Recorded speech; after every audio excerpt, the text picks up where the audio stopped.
नवनवीन व्हिडिओ पाहण्यासाठी व आमच्या सोबत राहण्यासाठी चॅनलला सबस्क्राइब करायला विसरू नका। तर बघा काय बातमी आहे, 8वा वेतन आयोग लागू करण्याच्या दृष्टीने केंद्र सरकारने महत्त्वाची पावले उचलली आहेत। आता 8व्या वेतन आयोगासाठी समिती स्थापन करण्यात आली आहे। त्यानंतर आता कर्मचारी संघटना देखील आपल्या मागण्या मांडल्या आहेत। सरकारच्या निर्णयानंतर कर्मचारी संघटनांनी आयोगांना पत्र दिले, यामध्ये बेसिक सॅलरीत वाढ करण्याची मागणी केली आहे। 8व्या वेतन आयोगाच्या समितीने सरकारला सूचना आणि प्रस्ताव ठेवले आहेत।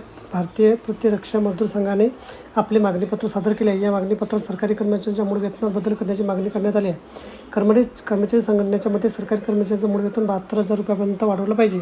सध्या 7व्या वेतन आयोगाअंतर्गत मूळ वेतन 18,000 रुपये आहे। त्याच्या चौपट पगार वाढवण्याची मागणी केली जात आहे। याबाबत ABP लाईव्हने वृत्त दिले आहे।